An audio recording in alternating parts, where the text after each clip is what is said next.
Good morning, good afternoon, or good evening to everyone on this second quarter 2023 ISG Global Index call.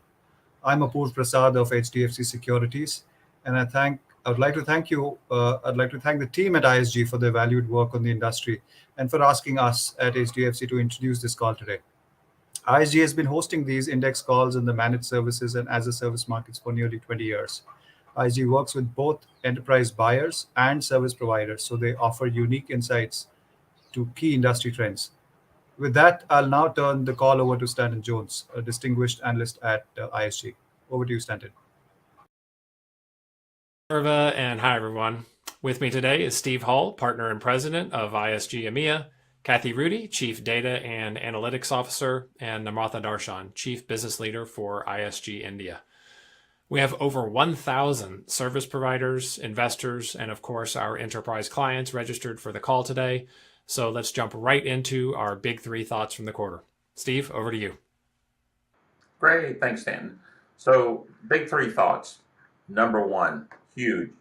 Managed services ACV surpasses 10 billion for the first time ever, really driven by record results in both IT outsourcing and the EMEA markets.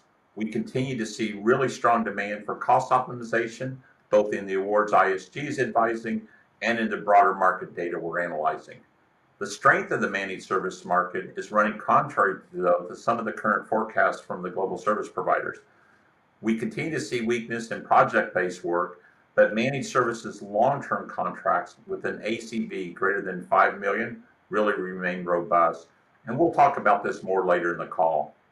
Number two, we've seen a significant rise in global capability centers over the last several quarters. Namratha is going to talk about this, but historically, captive operations have really been focused on labor arbitrage to deliver internal support services. That's really changing. Enterprises are increasingly using captives to build internal capabilities, especially in areas like product engineering. And number three, you guessed it, my favorite topic, generative AI.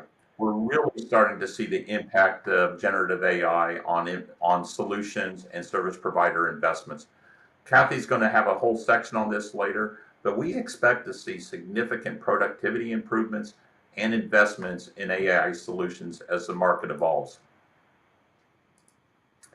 So let's take a look at the global broader market. The combined market is facing challenges and experiencing a steady decline in value. From its peak at over 26 billion in the first quarter of 2022, it's fallen below 23 billion. In fact, this quarter marked the third consecutive quarter of year-over-year decline, with a 9% drop compared to the previous year. The decline is primarily due to the decelerated demand for cloud services compared to the pandemic period.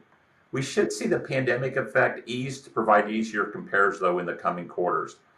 So looking at the first half of 2023, the combined markets experienced a significant decline of 9.5% compared to the same period last year. This was the lowest first half performance since we added the as-a-service market in 2015. Most of the decline, though, was associated with weakness of hyperscalers in both the US and China. Positive note, managed services shown remarkable resiliency, really against a lot of market fluctuations. Second quarter 23 reached an all-time high, surpassing 10 billion quarterly ACV for the first time ever. Year over year, managed services ACV increased by 6%, and it's maintained positive year-over-year growth in 10 out of the 11 quarters. Cost optimization, though, continues to be the major driver in the market. The global ACV for renewals and extensions was flat quarter over quarter, but up 24% year to date, and represented over 40% of the managed services ACV. Again, Stanton's going to provide some details on this later in the call. So during the first half of 2023, the managed services segment saw ACV of 19.9 billion, and that was up 3.6% versus the first half of 2022. We also saw over 1,400 deals in the broader market, and that is up 2% over the first half. Both number, the ACV and the first half, were record-setting performances. On that deal activity, 10 of them were mega deals, representing over 1.7 billion of ACV. Again, there really is a disparity between the guidance provided by the global GSIs on their earnings reports and the actual spend in managed services. While the GSIs have reported a slowdown in discretionary spend categories like product engineering, app development, we're actually seeing an increase in managed services deals with strong demand. This suggests that the impact on the overall tech spend slowdown is more pronounced for those SIs with a portfolio heavily focused on project or discretionary based work. So if we jump over to the as a service market, it's really had some notable challenges. Its ACV has steadily declined since peaking above 16 billion in the first quarter of 2022, and it's reached its lowest level really since the second quarter of 2021. This quarter marked the third consecutive quarterly decline with an 18% year-over-year drop.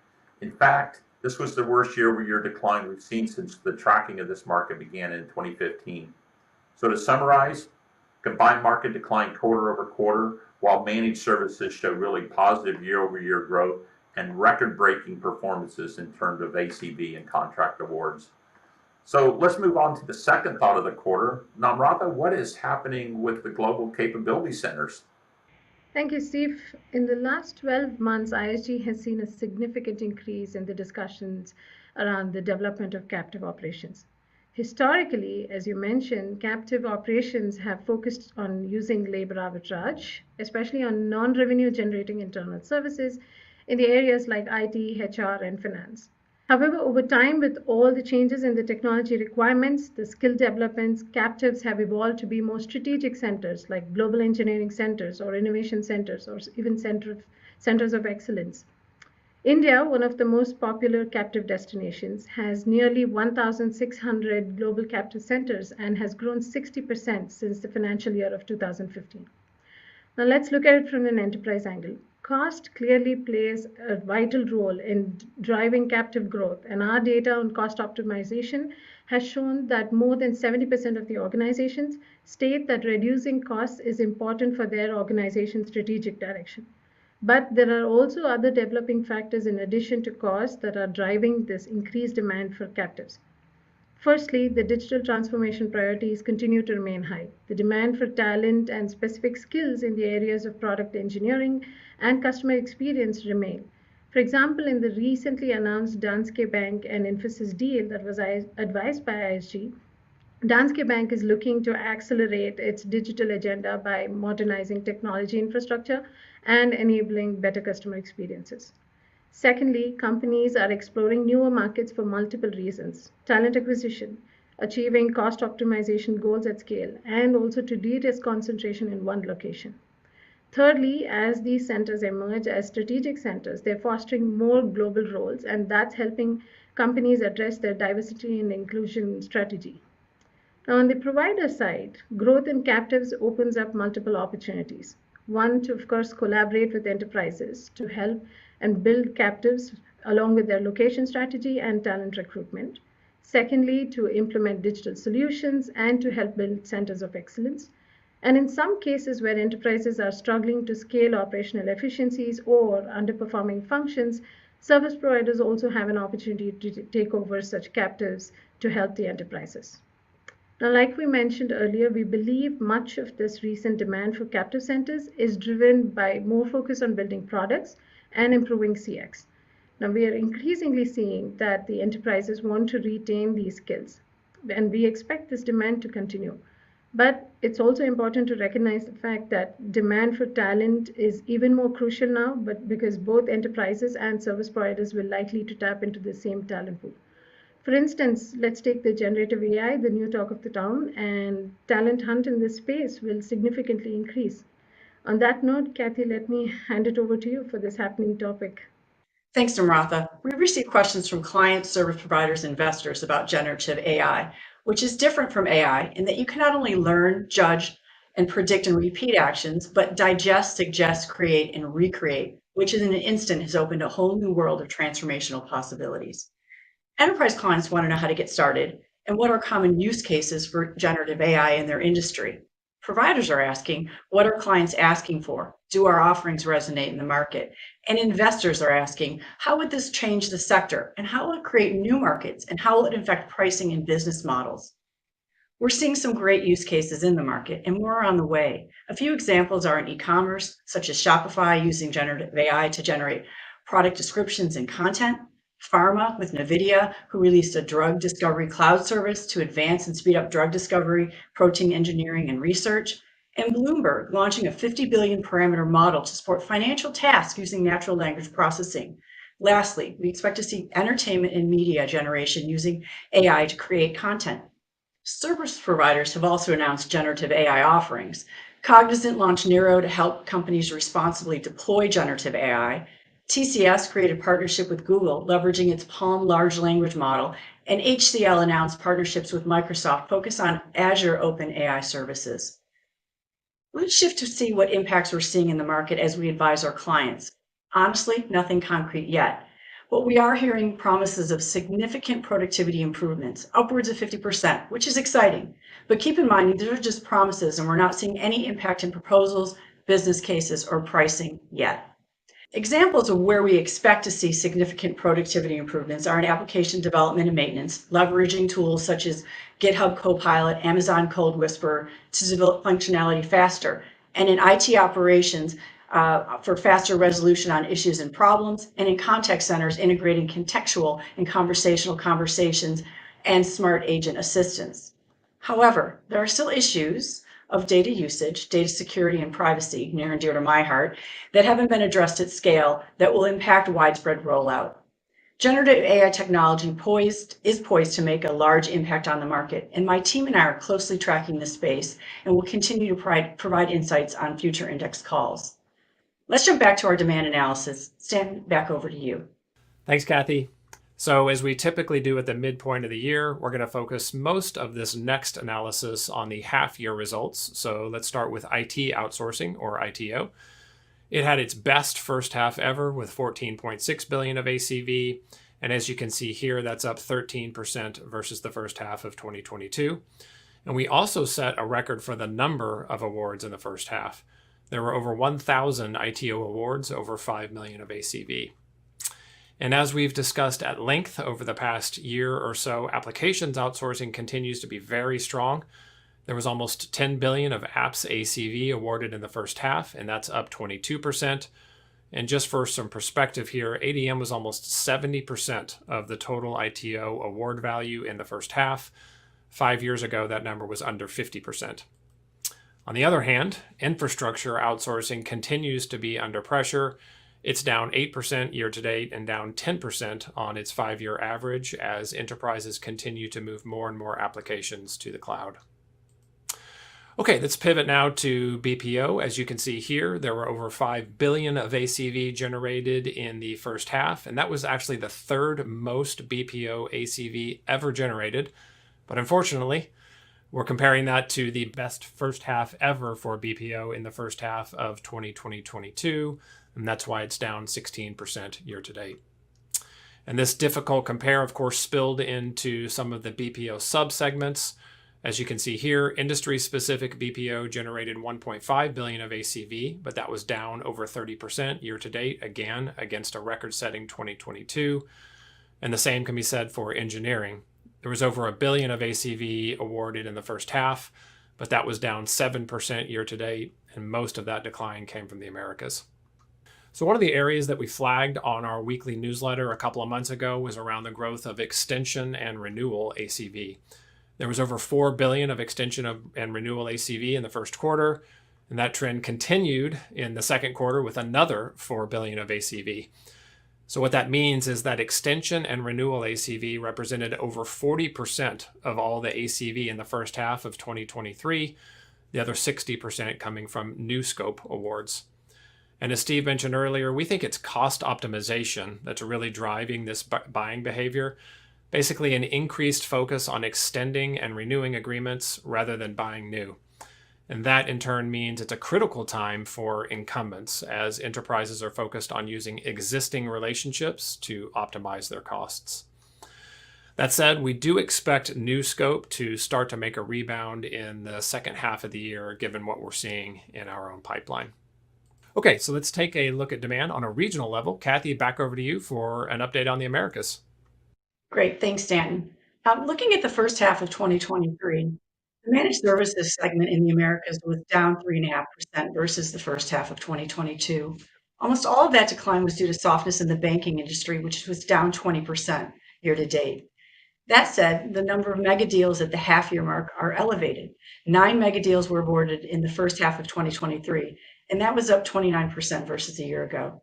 In fact, we haven't seen this mega deal activity in the first half since 2010. Overall, the sense in the Americas is there's one foot on the gas and one foot on the brake. But we're seeing an improvement in market engagement over the last 30 days with market activity focused on, as Steve mentioned, cost optimization and sourcing for savings to protect earnings. Steve, over to you for an update on EMEA. Thanks, Kathy. The managed services market in EMEA performed exceptionally well this quarter with an ACV over 4.5 billion, up 15% year over year. This was the largest quarterly ACV ever recorded in EMEA. There were 5 mega awards this quarter and over 280 contracts, which was an 8% increase compared to the previous year. With cost optimization top of mind, Kathy, as you said, though, we saw an increase in the number of renewals and extension in the quarter. And as Stanton also mentioned earlier, extensions and renewal activity was strong in the first half. In Europe, for example, the restructuring ACV represented 44% of the total ACV and was up 34% year to date and up 65% from its 5-year average. We do expect the balance of new scope and restructuring to return to normal over the next several quarters. This is really given the insights that we have on our pipeline and what we see in the market from service providers as well. So in terms of regional performance, the UK and DACH markets stood out with notable year-to-date growth rates of 50% and 16% respectively. The UK has been consistent now with 2 consecutive quarters exceeding 1 billion in ACV. Benelux and the Nordics are also up year-to-date with strong deal flow in both markets. Though down slightly quarter over quarter, France delivered another 1 billion of ACV in the first half of 2023. So Namrata, how about Asia Pac? Thank you, Steve. Similar trends. Managed services demand in APAC continues to be strong as enterprises use the IT services sector to access talent and to help them optimize costs through technology modernization. And you can see that demand reflected in the results from Asia Pacific this quarter. The region generated over $1 billion in ACV, which was up 30% year on year. It was the 6th quarter in the last couple of years where ACV exceeded the 800 million mark. And there were 2 mega deals awarded in quarter 2. Both new scope and renewal ACV finished strong. And on a half-year basis, managed services was up 47% versus first half of 2022. Most of that growth came from ANZ, India, and China.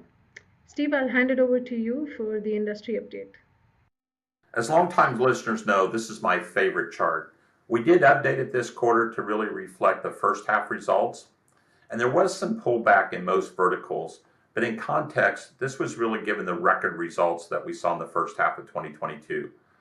First half of 2023 was the second best period on record in the managed services sector, with most of the decline that you see really coming from the infrastructure as a service space and the continued weakness in the ITO space. But let's take a look at 2 of the larger sectors. In the first half of the year, the BFSI vertical, which includes banking, financial services, and insurance, dropped to 23% of the combined market. The sector declined 10.5% year to date.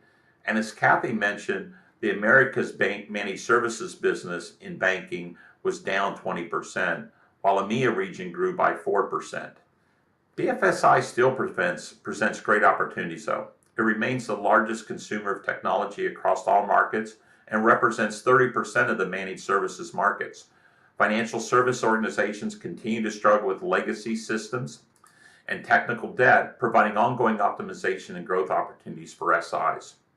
The U.S. regional banking crisis also introduced uncertainty in Q2, which further delayed decision making. The stress tests, though, that were passed by the major banks reduced some of these concerns, but challenges with interest rates and potential loan defaults will continue to weigh on the market for the next several quarters. Looking at the telecom and media sector, which also roughly accounts for about 9.5% of the combined market ACV of 4.4 billion, was down 20% versus first half. The managed service market was flat year to date, while the as a service declined over 11% in the first half. The telco sector continues to go through a multi-year technology-driven investment cycle, really centered around the secular trends in 5G, network automation, and digital modernization to the cloud. In the near term, enterprises are under pressure as we've seen corporate restructurings, headcount reductions, and slowing down of projects. So with telco, continue to think about cost optimization. Now let's focus on looking at the cloud demand. Stanton, over to you. Thanks, Steve. So as we've discussed on the past few calls, infrastructure as a service bookings continue to be under pressure. And you can see this reflected in the year-over-year ACV growth of the big three hyperscalers. As you can see here, AWS, Microsoft, and Google saw a first half ACV decline of 20%. Prior to this year, the big three hyperscalers averaged over 50% first half growth. So to be clear, there's still a massive amount of cloud adoption and migration happening at the enterprise level. It's just that adoption and migration has slowed. And it's slowed for a couple of reasons. Number one, much of that migration work is now focused on big, complex, industry-specific applications, and those just take time to modernize. And second, we're obviously in a difficult macroeconomic climate, which means enterprises are focused on getting the most that they can from their existing public cloud relationships. The good news for the sector is that many of these large public cloud framework agreements that enterprises signed post-pandemic are starting to come up for renewal. So as an example, ISG just finished advising the largest public cloud deal ever in EMEA, and we believe that there are more of these large agreements on the horizon. So like infrastructure as a service, software as a service bookings continue to be under pressure as well. Sales cycles have lengthened. There's pressure on deal sizes and a lot more scrutiny at both the CIO and CFO levels around SaaS agreements. And you can see that reflected in the SaaS results here. Our ISG SaaS basket produced $7.8 billion of ACV in the first half, and that was down 6% year to date. That's the lowest growth rate for the SaaS segment since we started tracking this all the way back in 2015. By app category, you can see here collaboration is up 18% against a softer comparison from the first half of last year, while HCM is up 4% year to date against a much more difficult comparison. On the other hand, CRM and ERP are both down year to date versus the same time period last year. So in our view, the slowdown in SaaS is really about the fact that enterprises are concerned about the unpredictability in the market and are therefore just being extremely cautious with discretionary spending, as Steve mentioned. So the demand is still very much there for SaaS, but if it's not going to help the company grow revenue or improve customer experience, there's going to be a lot more scrutiny around these purchases. Okay, now let's turn over to our leaderboard. Namratha, over to you. Thank you, Stanton. All right, moving on to the leaderboards. As a reminder, providers are listed in alphabetical order, and positioning is based on annual contract value signed over the past 12 months. The companies new to the list are denoted with an asterisk, and also a reminder that the regional leaderboards can be accessed on the ISG website.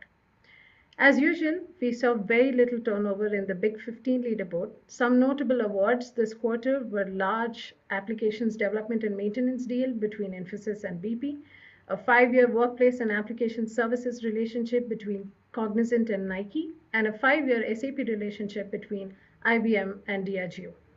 In the Building 15, almost 1/3 of the list is new. CGI rejoined the leaderboard with a notable win at TD Bank. We're also seeing some BPO providers like Alight and Concentrix join the leaderboard. And finally, network provider BT made its debut on the Building 15 as well. Moving to the Breakthrough 15, contact center providers TTEC and Atento joined the group, along with Reply and TELUS International. Engineering firm Alten Group joined the list, and Persistent Systems makes its debut after recently passing $1 billion in revenue. And the booming 15 category, German IT services provider Adesso and Swedish network provider Eltel also made it to the list for the first time. And with that, let's wrap our call with the forecast. Steve, over to you. Well, first, congratulations to everybody that's on the leaderboard, and especially those that were new or changed categories. It's a great reflection on the growth of the market. So as we reflect on the first half of 2023, the managed services segment really achieved record bookings really demonstrating the resilience in what is a very uneven tech market right now. Continue to see record high demand in both deal flow and ACV. The delayed decision making, though, was really the major challenge we faced in the managed services segment in first half. Clients focused on cost optimizations, approval levels were elevated, deal cycles lengthened, and discretionary work was stalled. The focus on cost optimization, though, did lead to an increase in restructuring deals, with over $8 billion of restructuring ACV awarded in the first half. If we look at the SaaS market, though, enterprises are also facing cost optimization measures there. The SaaS market began declining earlier than the IaaS market and is expected to recover sooner. And the top performing firms in the SaaS market have capitalized on acquisitions and cross-selling to a large customer base. In contrast, though, the hyperscalers face market challenges across the board. The big three grappled with macro difficulties. But you know what, as we look at it, and Kathy mentioned, I think generative AI is really going to present a promising future. Every SaaS provider is going to integrate Gen AI into their services. Every hyperscaler is going to embed into their offerings, which will increase overall cloud consumption. And I think we'll see co-pilots and other activities really fuel that end of the market. If we look at the macro landscape, though, there's still some factors that give rise to both some caution and some optimism. Inflationary pressures remain, though we've seen inflation come down in the US, remain a bit stubborn in other parts of the world, but we're seeing the central banks take aggressive actions. We have tightening credit, and we continue to have an economic slowdown in both the China and the Eurozone, all of which are raising concerns. As we said, though, the US economy remains strong with upward revisions in the GDP, a robust labor market, and we do see moderating inflation. While some anticipate a market pullback, others believe this recessionary talk won't really materialize. And again, this incredible excitement around Gen AI is really transforming the potential adds to the positive sentiment. So managed services, we really see increased demand with a really strong pipeline for the back half of the year. Assuming that the banking sector recovers, which we fully believe it will, we're going to keep our forecast for managed services at 5% growth for the year. Given the challenges in the infrastructure as a service market, though, we are going to downward revise our 2023 revenue forecast downward to 11.5% instead of the 15% that we were originally projecting. Well, this brings us to the end of the formal call. We'll now open it up for questions. Please type your questions in the comments on the bottom of the screen. Apurva, would you like to start with the questions? Absolutely. Thanks, Steve, and great presentation, team. So my first question on the demand environment is it's actually multiple part here. What I'm trying to understand is can there be a disconnect between the ACV performance, and you did refer to holding on to that 5% growth in the managed services, but can there be a disconnect between the ACV performance and the growth rate of service providers as long-term contracts are broken into multiple shorter projects due to the uncertainty? And also there seems to be bigger leakage between bookings and project ramp. So shouldn't the leakage be lower also as the share of renewals and extensions are higher in the overall mix? So essentially what I'm trying to get to is what is the kind of spend that is getting prioritized by enterprises? So I know there are 2-3 parts to this, but your thoughts here, please. Yeah, Apurva, I think it's the core of the whole call, quite frankly. I think as we were looking through everything, there was clearly appeared to be a disconnect between what we saw in the data, the rapid growth or the strong growth within managed services, and clearly the earnings reports and some of the things that have happened in the quarter. I think it comes down to a couple things. One, as we mentioned, there was certainly delayed decision making in the first part of the quarter. So April and May were slower. We saw it really pick up sort of in June, and that sort of had some impact on maybe even some of the deal flow in Q2, but it's certainly positive for Q3. But I think the biggest cause of the disconnect is probably the impact of discretionary spending. So throughout the first 6 months, we've really seen a pullback in discretionary spending for organizations as they really focus for cost optimization. So if you think of a managed services deal, it can even impact that because there's always a discretionary spend component, if you will, of large managed services. Think of the difference between application maintenance and application dev and the types of projects, or even in the IT space, IT projects are added on. All of that was suppressed, and there was a big suppression on that. So I think we're seeing that lift. I think we're seeing that shift. Certainly with some of the demand that we see, I would expect on the back half to see much more alignment between what we see on the ACV, TCV side and what carries through on the earnings. Got it. And just staying on the macro and the demand side, do you see any change in enterprise response to the macro with easing inflation and probably interest rates peaking, as budgets for transformation can actually be constrained in that kind of an environment, which seems to be easing? So, can there be a pent-up element that could get released perhaps end 2023 as some of this deal activity of the deferred deals don't end up getting cancelled, and we end up seeing some resource mobilization perhaps towards the end of the year? Yeah, I think one of the biggest challenges on the market, quite frankly, has been not knowing, right? There's been this sense that the central banks are going to respond. They've been fairly aggressive on managing inflation, but at the same time, the labor markets have been quite robust, right? Which is a bit of a split of what we typically see. And I think for the first 3 to 4 months, and maybe even going back 6 months of last year, we were almost trying to talk ourselves into a recession a bit, which was obviously causing a lot of organizations to pull back on what they spend, hunker down a little bit, make sure they can hit their earnings, their capabilities as they go forward. What I'm seeing is a lot of that talk is subsiding. I think there's more sense of growth, which I think is going to be positive for the tech spend, obviously, as we go forward. As Kathy mentioned, there's a lot of momentum associated with generative AI, which is adding some upward spend to the market. We're seeing that spend come in with the service or with the enterprise clients and service providers in the form of investments.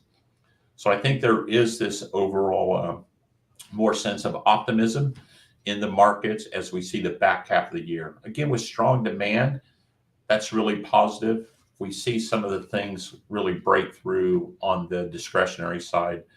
And quite frankly, as you listen to the call this morning or this afternoon, it was really focused a lot on some of the weakness in BFS. And as we've always said, BFS is about 30% of the market. We expect that to return on the second half as well. Much better results had BFS just been flat quarter over quarter and year over year. And so we expect that to bounce back. And given the high, the record numbers that we saw with BFS being down, gives us a little optimistic uplift, if you will, as we look at the back half. Yeah, Apurva, just a little bit more flavor on that. On the, Steve mentioned the BFSI impact, as he said, that's 30% of the ACV. I think it's important to keep in mind what happened this quarter. A couple of things. Number one, there were quite a number of executives moving in between the banking sector. That slowed decisions down as folks get to their new firm. And then we also saw a pretty significant increase in the second quarter around decrease in approval thresholds. So I think, we've talked a lot about BFSI over the last year.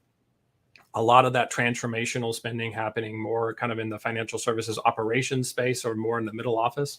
Still very much there. It just slowed in the second quarter. We think a lot of because of the executive moves and then the pull down in approval thresholds. And as Steve mentioned, we do believe that that's going to improve. Got it. And just on standing a point of this movement in senior leadership, this churn that we see with service providers, do you think the competitive intensity for the industry can go up, and do you see impact on pricing on rate card because of some of these changes? Yeah, and just to clarify though, when I was giving you that example, I was actually talking about on the enterprise side movement in the banking execs, and that kind of slowed down decision making. But to your point, there's also a lot of movement happening on the service provider side as well. as we've talked about this a lot, this is just an exceptionally competitive market with some incredibly strong executive talent at the C level, and that is moving. We see a lot of those strategies being put in place now. I would say it's too early to tell what that potential impact is on pricing and how those executive level changes could potentially impact pricing. From our perspective, I would say we haven't seen any significant impact yet. Got it. And on the delivery and execution side, so are the challenges on the execution lower for service providers now? So earlier there was the talent shortage, you had Right. higher wage inflation, higher turnover, higher demand, and now there is still talent shortage, but much lower wage inflation, and as well as turnover and demand. So uh, how does all of this stack up from an operational standpoint? Yeah, absolutely. I mean, I can take a stab at that, and the team can jump in with anything they want to as well. So definitely the supply side challenges that were pretty extraordinary last year, frankly, have on the whole really resolved themselves. We've talked a lot about the fact that attrition has come down, as has hiring, of course. But the degree to which we were seeing those challenges with our enterprise clients in terms of their reporting back around the turnover that they're seeing on their accounts, sometimes upwards of 50%. And then, of course, the associated attrition-related challenges for service providers. I personally think that, sort of first quarter and second quarter, we've kind of hit an inflection point. We've stabilized, and we're sort of back to where we were pre-pandemic. So in my view, on that side, on the supply side, no news is good news. Yeah, I would agree. And I think, like Stanton mentioned, the attrition part of it is largely stabilized. But the demand for talent in specific areas, I think, will continue, particularly now with the generative AI or cybersecurity. So those are some of the, very in demand kind of skills that are needed. So I think that piece will still continue, where the talent hunt is going to be a bit of a challenge. But otherwise, largely from an operation standpoint, it's kind of stabilized. Right. And one more thing to add to that, it just hit me at Perva. We did talk about a few weeks ago on Insider the timelines around transition, and that can actually be one of the key areas to keep an eye on to see if the supply side challenges are getting better or getting worse, because transition for a managed services award is incredibly important, right? The provider can't recognize revenue, the end client can't recognize the benefit of the agreement until transition takes place. And as reported out on a few weeks ago, we haven't seen any significant increases in transition timelines. If anything, they're starting to come back down again. So that's another indicator that supply side challenge is, knock on wood, past us. Yeah, great to know that. And yeah, just finally on Steve's favorite topic on Gen AI, a couple of questions. Yeah, so look, that's certainly the biggest long-term concern that we're trying to grapple with. What do you think can be the impact, the software developer productivity, and what can be the potential long-term in terms of disruption of status quo versus creation of POCs and pilots and eventually new revenue streams? Yeah, Perv, I think that's the core question in the market right now. And it's so interesting when you read the press, because everybody's an expert on this all of a sudden. There's everything from doomsday and terminators and no jobs and everything else to, hey, it's just a bunch of fluff and hype, and we've been doing AI for 50 years, right? But I do think we hit a transformative moment. I called that kind of November 30th, 2022, Cambrian explosion with not just ChatGPT, but Gen AI in general. And what we're seeing in deals right now is really interesting, because we do 3 to 5 year deals. Almost all the SIs are making bets that the value of Gen AI is going to carry through on the productivity side. So we're seeing deals form in the market with 40 to 70% productivity improvements associated with those. Now, those deals haven't gone to market yet. You're still going to have to see if they go to market and what it means. But there's clearly this belief, especially on, again, the software side, customer experience, BPO, that we're going to see really large improvements as we go through that. I think that's going to happen faster than what we think. And if you look at all the investments and the capabilities that service providers are pulling in, you can see that going to bear. The other side, though, is I think this is a high tide lifts all boats moments as well.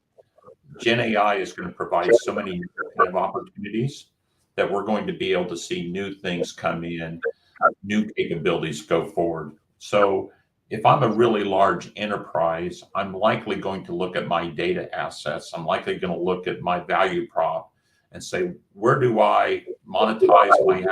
How do I own large language models? How do I build and really create that, right? It's not just about consuming a Gen AI, but how do you add value with it?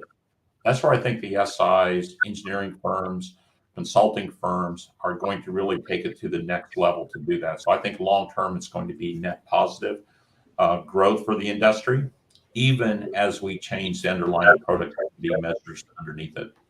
Kathy, I know you follow this. Any thoughts from you? I just want to add that I think data ownership will be the competitive advantage here. So being able to leverage your data assets in a way that drive new opportunities for your organization will give you that competitive advantage. I think there's also a talent lag right now, and people are very busy getting trained up in how to actually benefit from generative AI. And I don't want to not think about the security aspect as well. So ownership of data, but also the security of that data and how it is distributed and leveraged and used is going to be really important.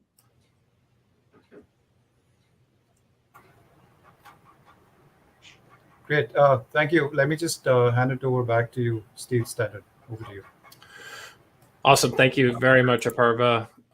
So let's jump into some of your questions. We have a mountain of questions. There's quite a few on the captives topic. So why don't we start there? So there's a couple around captive center development. Is this a new threat for service providers? Potentially, what could the impact be for the product engineering providers? So let me give you a quick perspective on that, and I'll open it up to Namratha and Steve to provide some commentary there as well.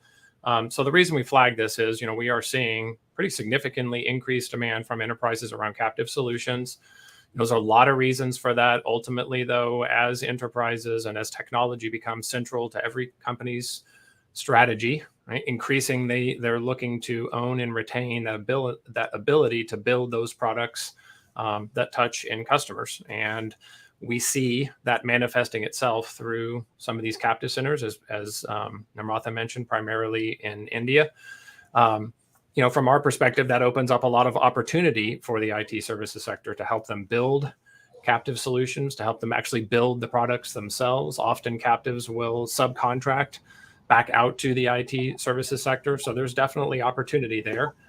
But at the same time, you could argue there's some threat there as large enterprises are essentially looking for the same talent that the IT services sector is looking from. I think it's still too early to tell. And for those of you that have been in this industry for a long time, this is kind of cyclical. Like a lot of this captive wave has happened a couple of times. But we wanted to flag it here because we do see a pretty intense level of interest from our enterprise clients around building that capability. And as Namratha said, it's not just about labor arbitrage anymore. It's more about building products. Namratha, Steve, I don't know if you guys have anything to add to that. Yeah, no, I completely agree. I think you covered it all, just that it's opening up opportunities for service providers either to help set up the captives like I mentioned, or to even implement digital solutions and help set up their centers of excellence. And I think in our conversations with some of the providers, we see that this is also helping in building their pipeline. So these kind of projects are also opening up those opportunities. And given the market scenario, I think it's a good opportunity for service providers to actually grow their top line as well. Yeah, Namratha, I thought you made a good point earlier as well. I think when I think about GECs, and Stan, you said the same, it's all of a sudden really tied to the revenue generating side of the business. So the more we digitize, the more that really comes to the front end and the revenue side. Any organization is going to want to make sure they understand their top line. So as we have really worked through different outcome-based models or JVs, GECs are really sort of the logical evolution of some of those. And those GECs are really saying, hey, this is critical and core to my function, so I need to own it. And quite frankly, there's so much incredible talent, whether it's India or Eastern Europe, especially in engineering and analytics, that how do we tap into that talent? And it's not just about labor arbitrage, but how do we tap into that? So when I think about the GECs, I think we're going to see absolutely growth of GECs. I think us, NASCOM, others that follow it are already seeing it.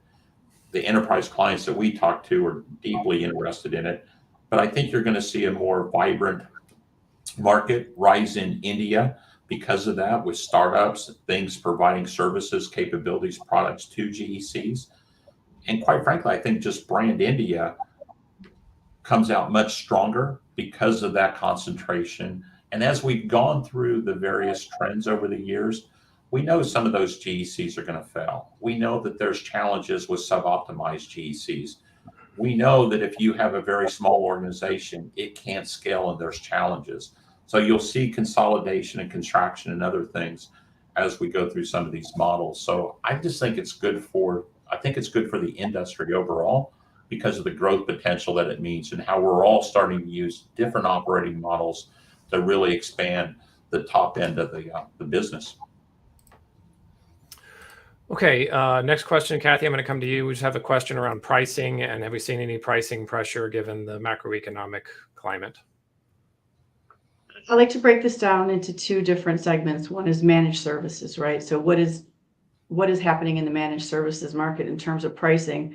And when we talk to our advisors and look at what's happening in the market, there's always competitive pressure and on any deal. And obviously, clients are looking for speed to value and trust in that value. What will they be receiving for the services? And so I think there's a balance between price and value and the right partner. So we are seeing some, the normal deal pressure, but I wouldn't categorize it as anything unique. On the other side, so on just a pure rate side for roles, especially in-demand roles, and almost all across the board, when I looked into our rates data, I am seeing an increase across the board now in role-based rates for mainly the more application maintenance and development. So we are seeing rate increases now finally being accepted into the market. If you remember, for a while, there was a lot of salary increases and we wanted to see how those would flow through. I'm finally seeing the flow through now. And that's Okay. across the board. Yeah. Okay, thanks, Kathy. So we got a question about could you elaborate on why demand for managed services was so low in the Americas this quarter? Okay, yeah, sorry, that was the question. So that's almost exclusively due to the pressure that we saw in banking. So it was down 20% year to date in the Americas. And as we talked about, we saw some pretty significant slowdown to decision-making in banking in Americas. And that's almost exclusively what caused that decline in the Americas.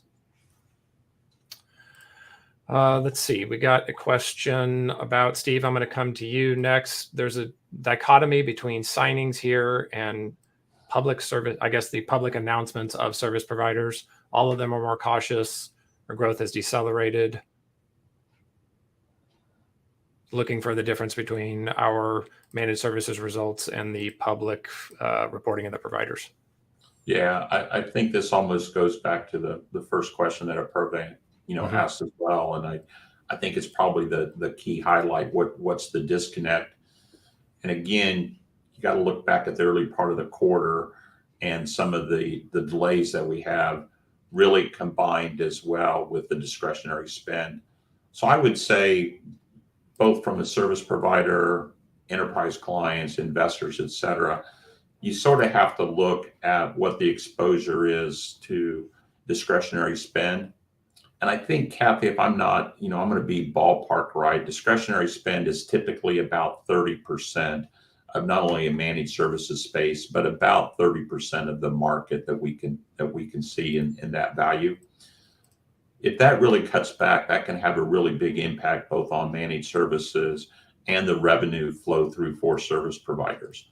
And then Stanton, as you also mentioned, we are seeing a little bit of a delay in lag on transitions. So even though we have high bookings, we're not seeing that revenue carry through within the same period. But the book-to-bill ratios and everything else are fairly well aligned, which is again really leading to some of the optimism that we've had, because a lot of those challenges that we saw are starting to shift out of the model a little bit. Okay, I've got a question about, can you provide more detail on the mega awards? Just for a little bit more detail here. Of the 10 that Steve talked about in the quarter, 9 of those were ITO. 1 of those was a BPO award. And then by region, 3 of those were in the Americas, 5 in EMEA, 2 in Asia Pacific, and 3 out of the 10 were BFSI. And that's pretty typical BFSI, given that it's 30% of the ACV in the sector. Generally, most of the mega awards are there. And then the rest were spread out pretty evenly across the other industries. Steve, we've got a question about BPO. What's our outlook for BPO? Yeah, I mean, BPO is interesting because the charts show it was down, but it was the second best quarter ever. And we still think BPO, led by industry-specific BPO, which is really the complete digitization and rethinking through, is accelerating. It's another area where Gen AI is going to have a massive improvement on what we see there. And ER&D was down, but again, it was down against really strong compares. And I think it was the second or third best quarter ever for ER&D. So I think those 2 areas continue to push up what we see with BPO. I do think, some of the other areas, if I just take a look real quick, you'll see Stanton and I both look across because we got all the data. I think when we look across, some of the other areas actually performed fairly well. Mm-hmm. So facilities was up, though it was up against, quarter over quarter, but it was clearly some challenges, longer term. HR continues to be, fairly flat. It was down a bit year to date, but it has come back a little bit from its 5-year average. So we're starting to see much stronger growth in HR as well as we go through. I would say the one area, where we're not really seeing it is probably on the supply chain side and the procurement side. Those areas remain pretty flat, and we just haven't seen a lot of bigger activities in those areas. I think there was a couple questions on supply chain technologies and different things, and the deals are small right now, where we're just not seeing those flow through in the bigger deals. Yeah, there was a question, Steve. You mentioned HCM, so there was a question about HCM. It's down 10% year to date, like you said, yeah. Pretty flat quarter over quarter. I think as we look through the demand, that looks pretty similar to what it was in Q1. Still a lot of focus on cost reduction and quality there. Another area, as I look through the data here in BPO, Namratha, I may come to you because this kind of relates to another one of the questions as well. Contact center actually had a really strong quarter. It was only up 5% year to date, but very, very strong quarter that made up for a pretty weak quarter last year. Same time last year, we did talk about the fact that a lot of the CX investments are protected from a lot of the cost optimization activity we see happening. So along that topic, Namratha, so we do have a question around the kind of the combination between generative AI and CX and maybe some use cases that you're potentially seeing there. Yep, timing couldn't have been better. Kathy, do you want to take a stab at it, or do you want me to present? I'll just give an example of, I started my career way back in the service desk, help desk area. And I remember, the knowledge base was key to an agent really being able to support the calls that were coming in. And now I think about using generative AI as a side assistant to the agent themselves, where they can type in and get the responses so much faster, and it to intuitively know what they should be responding to next. So I think that's an exciting way to think about generative AI, not just as a bot that gets smarter to help the end user, but also to help the agent. And I know, Namratha, you've seen other use cases as well. I wonder if you wanted to give us some examples. Yeah, no, I'm just coming out of like maybe 20 odd briefings on the contact center, and the number of use cases that were presented on agent experience. And since we're talking so much about agent experience, this particular generative AI just has a huge potential to how it can just significantly increase the productivity. just think about all the manual tasks after every single call on how they had to kind of summarize each one of these calls. But now it's happening live in real time, and that's kind of saving significant time.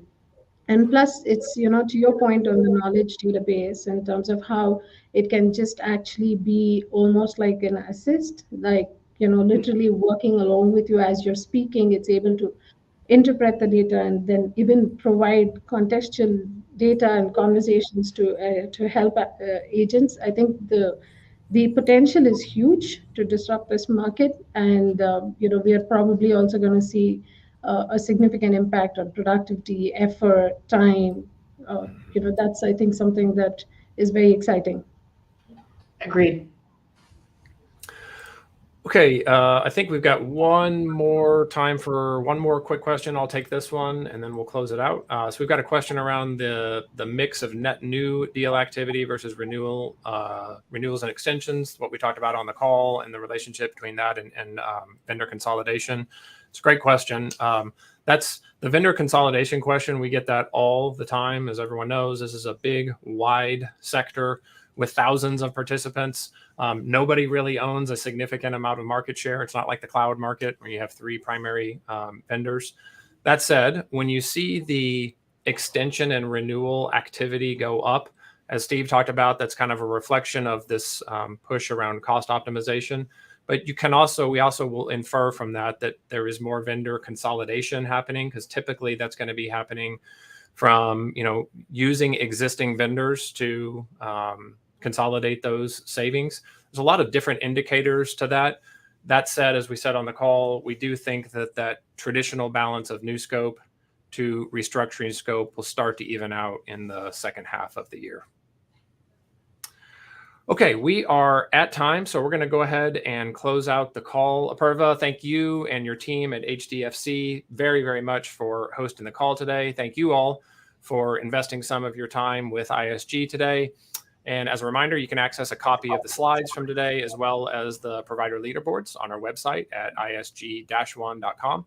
And finally, make sure to mark your calendar for the third quarter 2023 call, and that's going to be on October 12th. Thanks. Thank you all.